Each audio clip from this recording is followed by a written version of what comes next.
Assalamualaikum warahmatullahi wabarakatuh. Alhamdulillahi Rabbil Alamin. Ashhadu an la ilaha illallah wahdahu la syarika lahu wa ashhadu anna Muhammadan abduhu wa rasuluhu. Allahumma salli ala Muhammadin wa alihi wa ashabihi wa man tabi'ahum bi ihsan ila yaumiddin. Amma ba'du. Ikhwati a'azani wa iyyakum, nuwasil an naqra al-kitab Ar-Rahiqul Makhtum, kitab sirah Ar-Rahiqul Makhtum. Kita lanjutkan membacanya. Fadhil akhi fillah.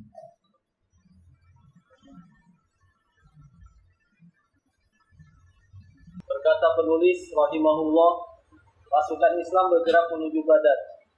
Rasulullah SAW pun bergerak bersama pasukan yang tidak memiliki persiapan ini, lalu keluar dari arah celah Madinah dan berlalu melewati jalur utama yang mengarah ke Mekah hingga akhirnya sampai ke sumur Ar-Rawha. Dan tatkala berangkat dari sana, beliau memposisikan jalan menuju Mekah di sebelah kirinya dan berbelok ke arah kanan yang menuju An-Naziyah dengan tujuan Badar. Lalu beliau menelusuri pikirannya hingga memotong jalan sepanjang lembah yang dinamakan Rohkon. Lembah ini terletak antara An-Naziyah dan jalan sepi di kawasan As-Sofra. Ikhwati a'azani wa iyyakum, sebagaimana telah kita sebutkan, Ghazwatu Badril Kubra, perang Badar Kubra. Ini adalah awwalu ma'rakatin min ma'arikil Islamil fasilah. Salah satu perang yang benar-benar berhadapan dengan musuh untuk beradu pedang adalah perang pertama ini, Badar Kubra. Telah berlalu, sebab-sebabnya adalah keinginan Nabi bersama kaum muslimin menghadang kafilahnya Abu Sufyan. Jumlah pasukan kaum muslimin ketika itu berkisar 313 sampai 317. Sebagiannya dari kalangan muhajirin, berkisar 86 orang. Atau ada yang menyebut 83 orang. Ini pasukan dari orang-orang muhajirin. Sisanya Ansar. Ada yang dari Khazraj, dan ini adalah suku yang terkenal lihai di dalam menguasai medan perang. Suku Khazraj namanya. Jumlahnya tidak melebihi 170 orang. Kemudian ada dari suku Aus sekitar 61 orang. Atau kurang lebih demikian. Kebalikannya, pasukannya Abu Sufyan berjumlah 900 sampai 1000 orang. Berarti 3 kali lipat kekuatan jumlah pasukan kaum muslimin secara fisik. Akan tetapi ikhwati a'azani wa iyyakum, kemenangan itu bukan dilihat dari jumlahnya manusia. Kemenangan itu dilihat dari sebab-sebab kemenangan itu didapatkan. Apa sebab yang pertama? At-taqwa ilallah. Bertakwa kepada Allah Subhanahu wa taala. Allah menyebutkan dalam Al-Qur'an, "Wa may yattaqillaha yaj'al lahu makhraja." Barang siapa yang dia bertakwa kepada Allah, maka Allah akan menjadikan baginya jalan keluar dari kesulitannya. Yang kedua, tawakal. Dan dua perkara tadi adalah bagian dari tauhid. Tawakal kepada Allah Azza wa Jalla setelah dia berusaha semampunya. Karena Allah mengatakan, wa 'alallahi falyatawakkalil mu'minun. Kepada Allah sajalah hendaknya orang beriman itu bertawakal. Dan Allah katakan, wa may yatawakkal 'alallah fahuwa hasbuh. Barang siapa yang ia menyandarkan urusannya kepada Allah, Allah akan mencukupi dirinya. Dan yang ketiga, kepatuhan kepada Rasulullah. Wa may yuti'illaha wa rasulah faqad faz. Barang siapa yang dia mentaati Allah dan Rasulnya, maka dia menang. Dia beruntung.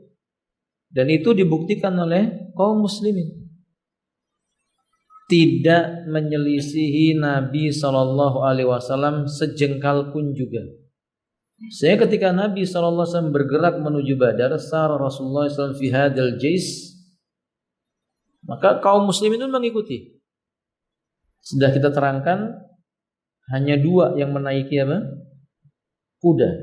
Sisanya berjalan kaki. Disebutkan dalam sebuah riwayat 3 yang menaiki onta. Sebutkan lagi dalam sebuah riwayat cuma 1 yang menaiki onta, Rasulullah SAW.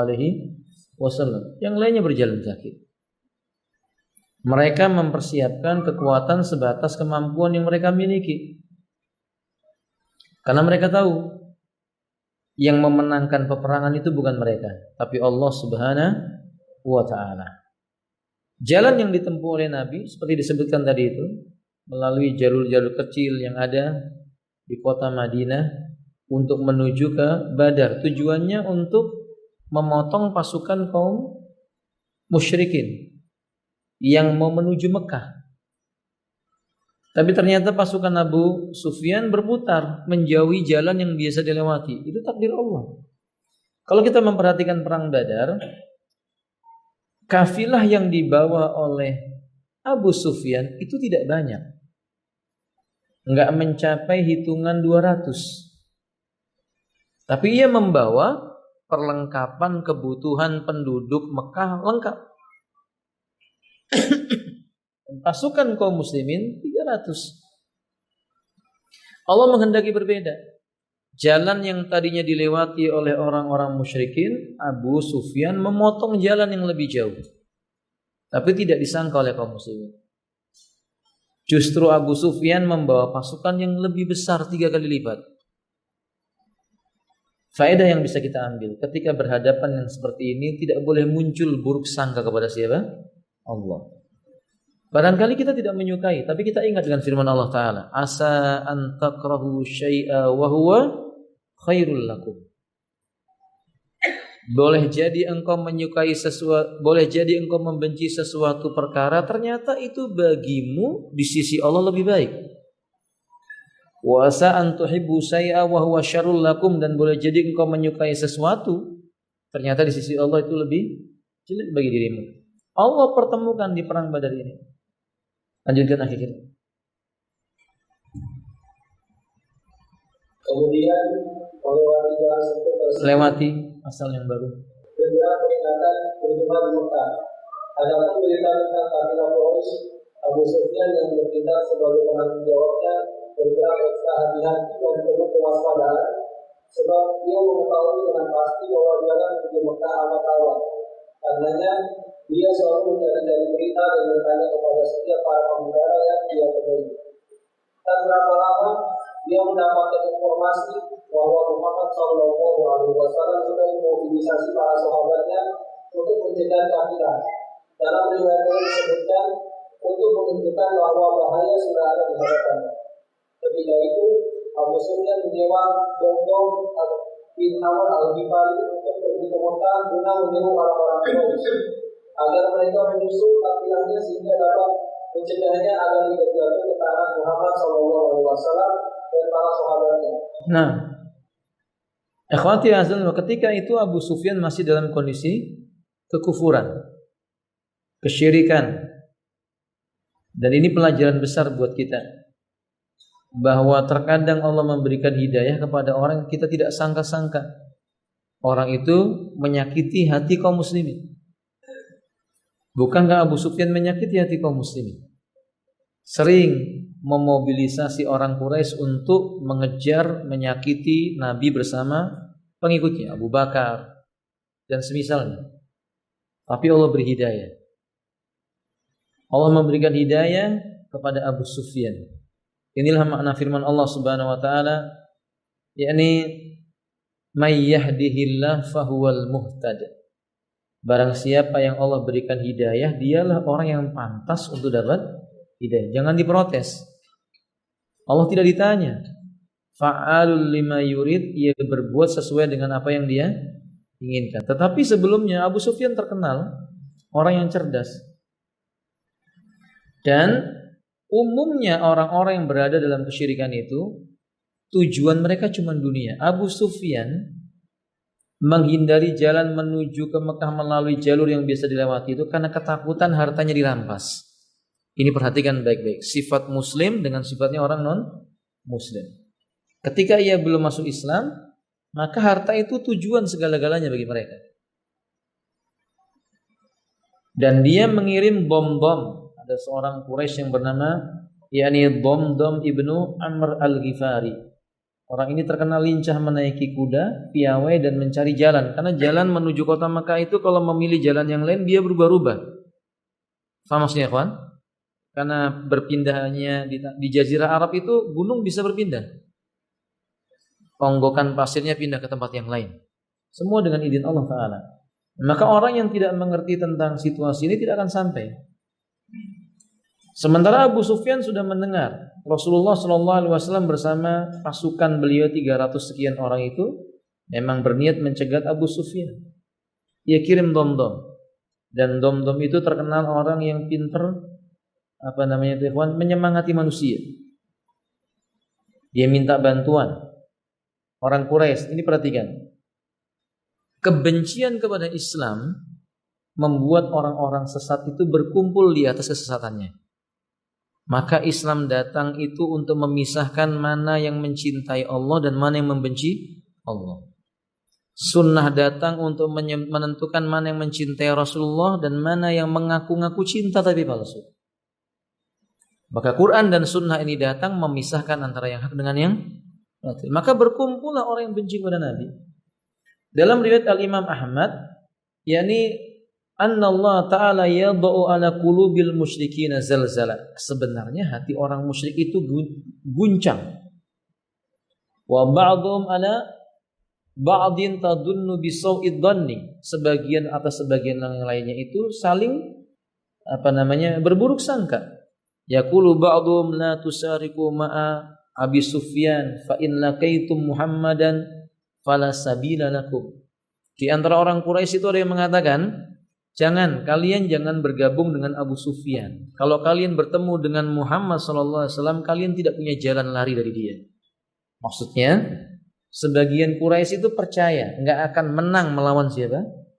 Muhammad sallallahu alaihi wasallam. Karena orang Quraisy percaya jika manusia jujur dan Muhammad pada dirinya ada seperti itu sallallahu alaihi wasallam, maka beliau digendari dengan apa? Amin. Dan jika manusia tidak pernah menyelisih janji, dan Rasulullah orang yang seperti itu, tidak pernah menyelisih janji. Wa idza yasilul arham, menyambung tali silaturahim. Rasulullah mengerjakan itu. Menyambung tali silaturahim. Wa yadfa'us sayyiati bil hasanat, suka membalas keburukan dengan kebaikan. Itu ada pada Rasulullah sallallahu alaihi wasallam. Maka orang Quraisy yakin Allah tidak akan menyia-nyiakan orang seperti itu. Maka ini nasihat buat kita. Mempersiapkan sebuah peperangan itu bukan mempersiapkan sekedar senjata yang canggih, tapi mempersiapkan kejujuran hati, keikhlasan niat, ketauhidan, kepasrahan kepada Allah Ta'ala, memahami tujuan hidup itu buat apa. Ini kunci kemenangan. Sebagaimana ketika Rabi diutus ke Romawi, maka ia menaiki kuda, tidak mau turun dari kuda. Biasanya orang Romawi itu kalau menyambut tamu pakai karpet. Sampai sekarang begitu ya, Pak. Dan dari dulu karpetnya merah. Kata orang sampai sekarang begitu. Kalau nyambut tamu pakai karpet merah. Jadi kalau antum menyambut tamu pakai karpet merah mirip sama Romawi ketika itu. Tapi Rabi tidak mau turun dari kudanya. Dia naik, turunnya tepat di hadapan Raja Romawi. Semua panah diarahkan kepada dia, semua tombak diarahkan kepada dia. Ia hadapi wajah raja itu sambil berkata, "Anta aslim taslam." Kamu Raja Romawi sebaiknya masuk Islam. Kamu selamat. Kemudian dia tunjuk satu persatu, perdana menterinya, wazir-wazirnya, antumu jami'an aslimu. Kalian semua masuk Islam saja. Kalian selamat. Apa kata Raja Romawi ketika itu? Rajulun wahid min adba'i Muhammadin yakumu baina aidina tuzalzilur rum wa kaifa idza jaa bi alfin halakar rum jami'an. Seorang lelaki pengikutnya Muhammad datang membuat hati satu istana Romawi berguncang. Bagaimana kalau yang datang 1000 manusia? Romawi akan rata dengan tanah. Iman ya ikhwan. Iman. Itu terjadi sebelum Romawi, Quraisy. Mereka tahu mereka tidak akan menang melawan Muhammad. Pemuda-pemuda mereka ketika Domdom berkata anna Abu Sufyan da'akum antan suruhu li'anna Muhammadan ma'a jaisihi. Ini loh Abu Sufyan, tokoh pembesar kamu memanggil-manggil kalian untuk menolong dia karena sesungguhnya Muhammad dengan pasukannya menghalang-halangi Abu Sufyan untuk mengambil semuanya. Habis dikatakan begitu, pemuda-pemudanya lari masuk rumah. Dipikir sama Domdom, ngambil apa? Senjata perang, tutup pintu. Kecil, hati mereka kecil. Boleh? Di antara mereka mengatakan, asadaqa hadzal khabar anna Muhammadan ma'a jaisi yadhhabu ila Abi Sufyan? Benar enggak ini berita ini? Tentara Muhammad bergerak menuju Abu Sufyan. Ia mengatakan sadaq. Arsalani ya Abu Sufyan. Abu Sufyan yang mengutus saya. Qal halaka Abu Sufyan. Malah teman-temannya berkata, "Oh, kalau gitu Abu Sufyan binasa itu." Bukan maksudnya, "Ayo kita lawan," enggak, malah ngomong, "Wah, ini Abu Sufyan ini binasa sudah. Hancur ini Abu Sufyan." Dan memang orang Quraisy itu enggak punya kekuatan. Orang musyrik maksud saya, tidak punya kekuatan. Hati mereka kosong. Bagaimana mau menghadapi manusia yang kematian itu bukan sesuatu yang menakutkan bagi mereka? Antum bisa bayangin, ini manusia datang ke medan perang yang ketika Nabi SAW berkata, "Ra'aitul jannata tahta ya'is suyufi." Aku melihat surga itu ada di bawah kilatan-kilatan pedang. Irduha kasamawati wal ard. Luasnya seluas langit dan bumi. Tiba-tiba seorang Ansar berkata, "Beh. Apa beh itu, kan? Berdecak. Beh. Itu maksudnya.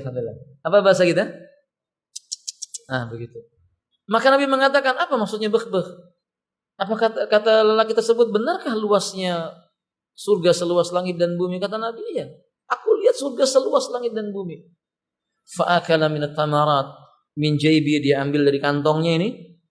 Dalam riwayat yang lain dari kanan kantongnya dia makan kurma. Kemudian dia mengatakan, terlalu lama. Idan tadartu hadi tawil waktu, terlalu lama kalau menghabiskan apa? Kurma. Dia letakkan kembali dalam riwayat ini kantong, dalam riwayatnya dia buang. Kemudian dia menuju medan perang. Karena Nabi menjanjikan yang mati hari itu masuk surga. Antum bayangin, perang, dia tidak peduli sama nyawanya. Yang dia peduli adalah ke surga enggak, itu saja. Ya bagaimana pasukan Quraisy tidak gemetar melihat yang seperti ini? Dan dalam riwayat yang sahih dikeluarkan oleh Imam Ahmad, sesungguhnya Abu Sufyan menceritakan ketika dia sudah masuk Islam. Abu Sufyan menceritakan di perang Badar itu, sesungguhnya kaki orang Quraisy gemetar karena melihat pasukannya Nabi berwarna putih. Jadi dia menyebutkan, aku melihat orang-orang yang tubuhnya lebih besar dari orang-orang yang mengikuti Nabi Muhammad dan tubuhnya dan pakaiannya berwarna putih. Dan Nabi menyebutkan itu adalah tentaranya Allah. Maksudnya dari kalangan apa? Malaikat-malaikatnya Allah Taala. Terkadang Allah tunjukkan kepada musuh-musuhnya Allah apa yang menjadi tanda kekuasaan Allah Subhanahu wa taala. Nah, ketika Domdom tidak berhasil, bagaimana caranya memobilisasi orang-orang Quraisy? Perempuan. Dikeluarkan perempuan-perempuannya. Maka mereka berteriak, "Arun alaikum anna Abu Sufyan ala jalabi halakin wa antum taquduna fi buyutikum. Arun alaikum." Ya, kalau sudah yang ngomong perempuan ini, lihat ini ikhwan. Benar-benar perempuan itu lisannya bahaya.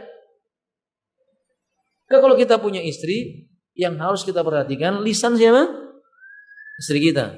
Apalagi bukan istri kita, lebih bahaya lisannya. Kalau dia nelpon antum, cepat-cepat ditutup. Waalaikumsalam, akhwat, antum siapa? Cari siapa? Nggak ini, sudah tutup. Jangan antum tanya-tanya, salah sambung tapi nggak apa-apa lah. Ini musibah kalau begitu. Ini wanita, arun alaikum. Kalian lelaki Quraisy, aib buat kalian. Malu, di mana kehormatan kalian? Mana kehormatan kalian? Abu Sufyan dalam Kesulitan kalian duduk-duduk saja di rumah-rumah kalian. Keluar kalian di rumah-rumah kalian. Keluar itu laki-laki. Kalau udah perempuan yang ngomong, keluar. Berkumpul laki-laki itu. Kemudian di bawah komandonya siapa? Abu Jahal. Dan orang-orang yang lebih yang sangat celaka seperti celakanya Abu Jahal ini. Memang yang paling celaka adalah Abu Jahal. Dia kumpulkan pemuda-pemuda, dia kumpulkan orang-orang tua yang tadinya sudah masuk rumah, keluar, berangkat. Berangkat, dan pasukan kaum muslimin mendengar kedatangannya siapa? Pasukannya Abu Jahal, 900 orang. Dan Abu Sufyan bergabung dengan pasukannya Abu Jahal di tengah jalan. Berjanjilah mereka bertemu di Badar. Sebenarnya Badar itu salah satu jalan yang mau dilewati oleh kaum muslimin untuk menghadang pasukan Abu Sufyan. Jadi begitu dilihat itu Abu Sufyan. Nah, kaum muslimin pasang baris, dan ternyata di belakang pasukan Abu Sufyan Abu Jahal dan teman-temannya. Tapi yang bisa kita ambil pelajaran, tidak ada satupun para sahabat yang bergeser dari tempat berdirinya. Disebutkan dalam riwayat Abu Syekh dan Imam Abdul Razak, itu pasukan kaum muslimin diatur sama Nabi. Kita kemarin sudah sebutkan toh, dibagi jadi 3 bagian, sayap kanan, sayap kiri, membawa bendera di depan, kanan dan kiri. Rasulullah SAW di tengah, kemudian di bagian depan. Rasul berada dalam sebuah kemah sambil mengangkat tangannya, dia berkata, "Ya Allah, kalau seandainya engkau tidak selamatkan kaum muslimin pada hari ini, aku khawatir tidak akan ada yang menyembah engkau setelah ini." Oh, kama qala alaihi salatu wassalam. Beliau berdoa sampai meneteskan air mata. Bukan takut. Bukan takut. Nabi tidak pernah takut membela kebenaran. Tapi itulah adab dalam meminta kepada Zat yang Maha Kuat, Allah Subhanahu wa taala. Tidak ada satupun kaki kaum muslimin yang bergeser ke belakang, tidak ada. Syekh Abdul Razak meriwayatkan para sahabat melihat Abu Bakar As-Siddiq. Ketika mereka melihat Abu Bakar As-Siddiq, Abu Bakar itu rambutnya, jenggotnya sedikit, sebagiannya berwarna putih. Lalu mereka melihat Umar bin Khattab. Mereka melihat Abu Bakar dan Umar itu tumbuh kekuatannya dengan izin Allah. Lalu mereka melihat Hamzah. Hamzah itu panglima perang yang luar biasa. Jika ada yang bisa menandingi Umar, maka dialah Hamzah. Karena usia Hamzah sudah tua. Kalau Umar kan masuk Islam masih muda. Kawan, ana mau nanya. Umar masuk Islam usia berapa? Ana mau nanya, pengikutnya Nabi ketika itu lebih banyak tua apa muda?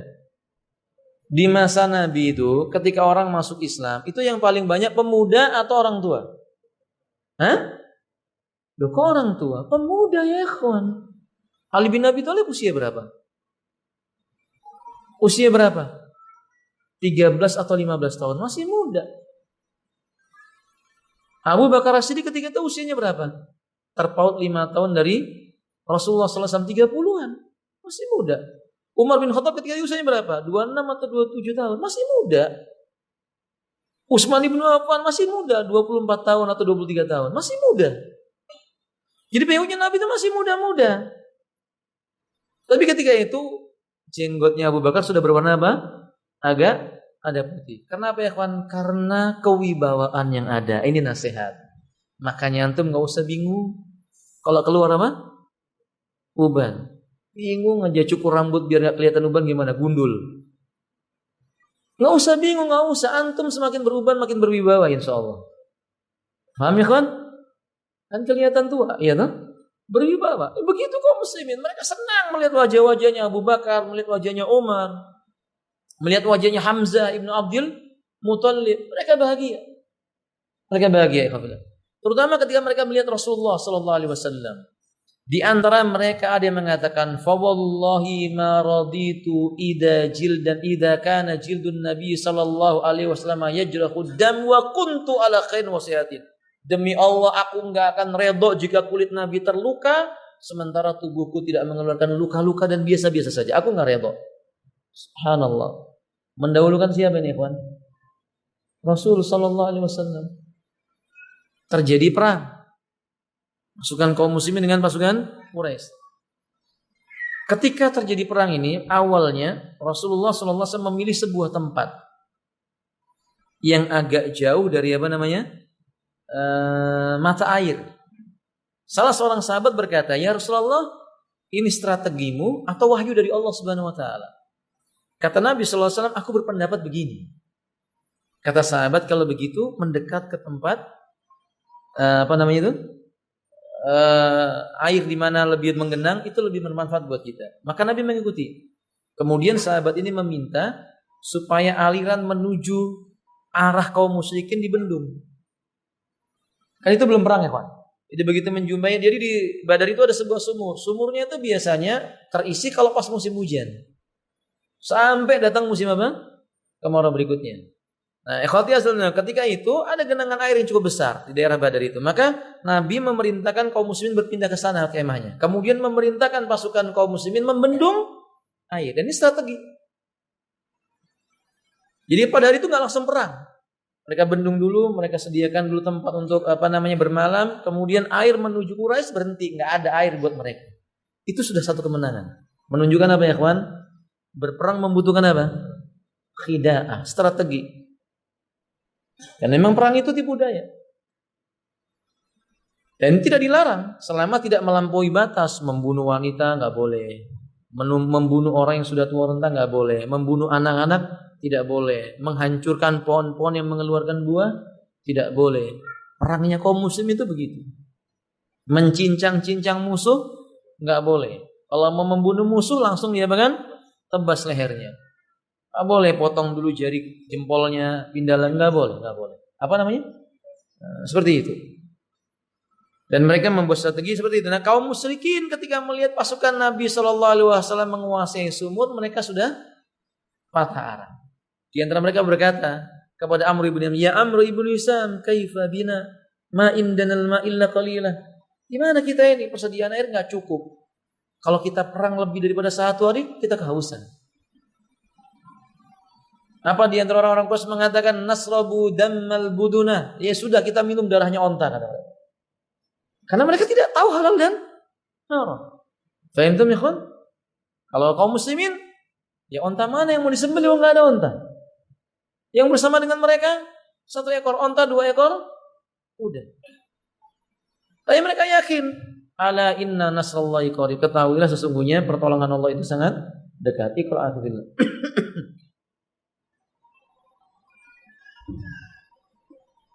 Lalu pergilah Muhammad secepatnya hingga tiba di Mekah. Maka dia pun berteriak dari bulu domba dengan berdiri di atas untanya. Sementara dia sengaja membuat kondisi untanya dengan hidung terpotong, posisi kantong celananya aut-autan serta bajunya tercabik-cabik seraya berkata, "Wahai orang Quraisy, kafilah, harta kalian yang bersama Abu Sufyan telah dicegat oleh Muhammad beserta para sahabatnya. Aku rasa kalian tidak akan mampu menyelamatkannya. Kirimkan bantuan. Penduduk Mekah bersiap-siap untuk perang." Nah, apa? Dusta. Diawali dengan kedustaan. Quraisy itu begitu. Musyrikin begitu. Dia dolim sama binatang yang dia tunggangi, disayat, disakiti. Padahal Nabi SAW dalam ajarannya tidak boleh menyakiti binatang tunggangan. Jangankan menyayat. Orang yang berkata laknat kepada tunggangannya. Jadi kalau dia punya tunggangan, lalu dia melaknat dengan mengatakan misalnya kuda sial, ontak sial. Kalau sekarang kan nggak ada kuda yang dipakai, mungkin ya, jarang. Motor bisa, tuh naik motor macet, lalu berkata sial motor ini.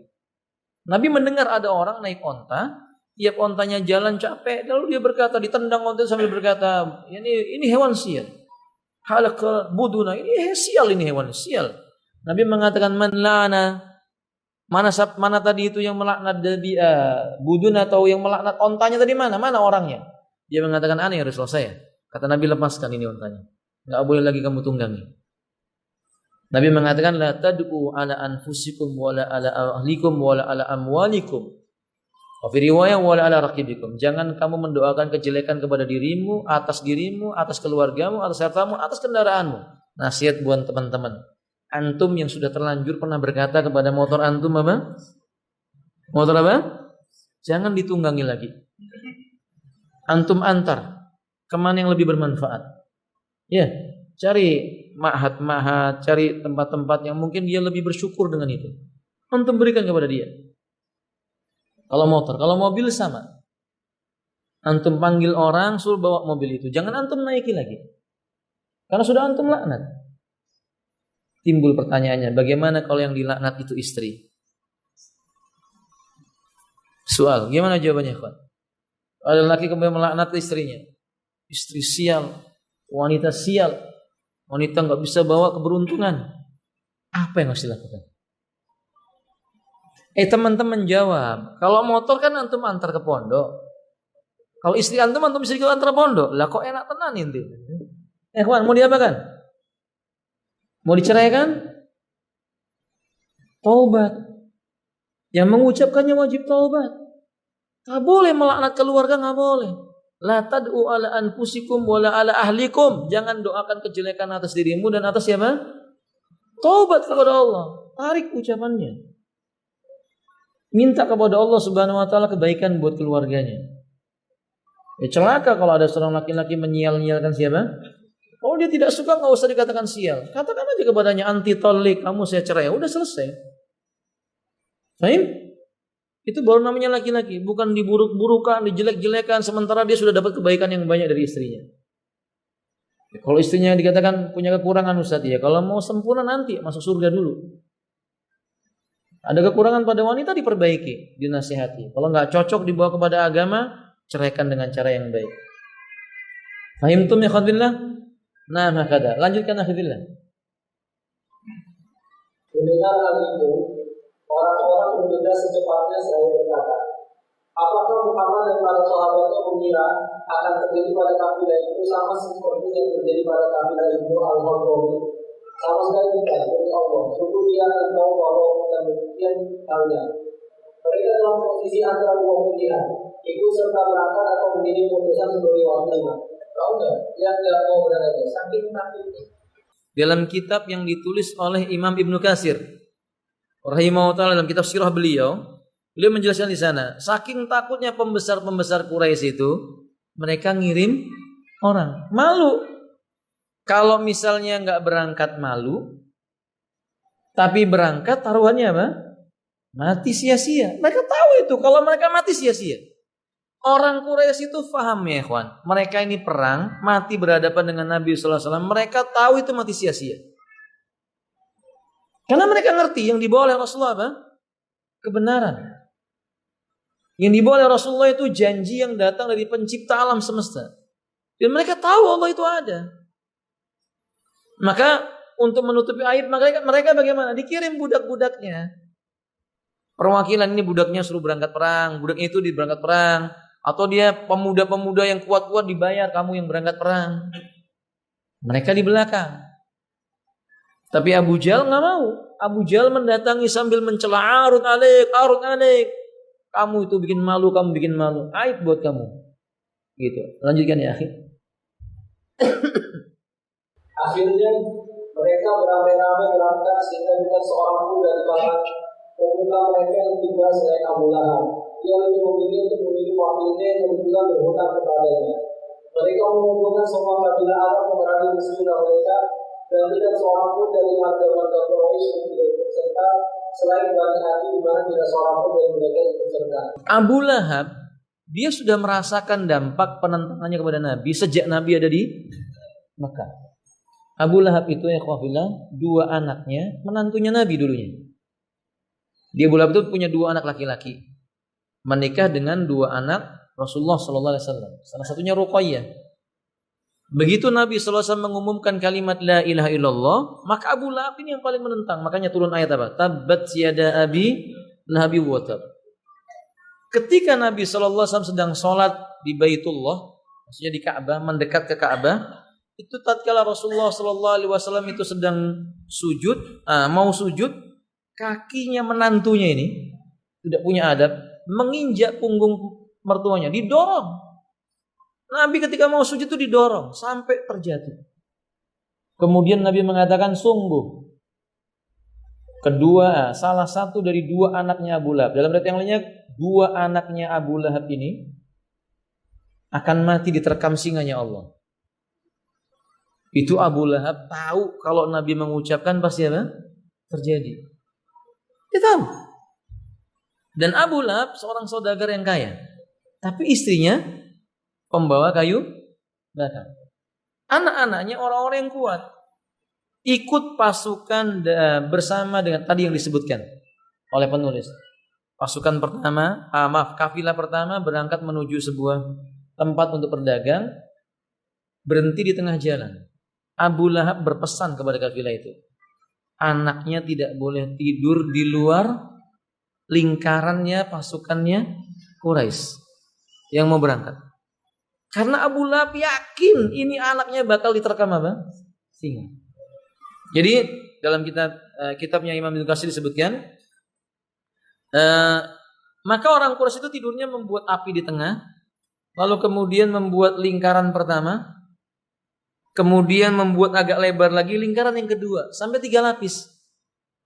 Yang di dalam ini anaknya Abu Lahab tidur berdua dekat dengan api, dikelilingi sama pasukan. Bikin pasukan yang kedua, ring yang kedua, bikin ring yang ketiga. Qadarullah ikhwati wa iyyakum, disebutkan dalam sebuah riwayat bahwa itu terjadinya menjelang waktu subuh, keluar singa 2 ekor. Tidak ada yang diterkam kecuali adalah anaknya Shadaqa Rasulullah. Shadaqa Rasulullah sallallahu alaihi wasallam. Makanya Abu Lahab enggak berani kalau berangkat ke perang Badar. Kan disitu disebutkan dia ada orang yang punya utang sama dia. Maka dia berkata, anta tadhhabu ma'a kafilati Abi Sufyan wa min dainika, yani wa dainuka indi laisa fi syai'. Hutangmu sudah enggak perlu lagi dipikirkan, dianggap lunas, kamu perang gantikan saya. Jadi utangnya dibayar sama apa ya, kan? Nyawa. Sama nyawanya. Abu Lahab takut. Abu Lahab tahu itu kalau dia berangkat mati dia. Sebagaimana matinya siapa? 2 orang anaknya yang mati sia-sia itu. Dan ikhwan billah, apa yang bisa kita ambil faedah? Hati orang Quraisy itu gelap. Berangkat ke medan perang itu enggak ada tujuan. Dalam riwayat Al-Imam Ahmad disebutkan mereka dalam rangka menghilangkan ketakutannya bagaimana? Mereka minum khamr. Jadi dari dulu sampai sekarang, orang itu kalau maksiat, orang itu kalau berbuat kesyirikan, supaya berani minum apa? Padahal makin melemahkan mereka. Beda dengan kaum muslimin. Agar mereka menang semakin dekat kepada Allah Subhanahu wa ta'ala. Hadza Ghazwul Badr.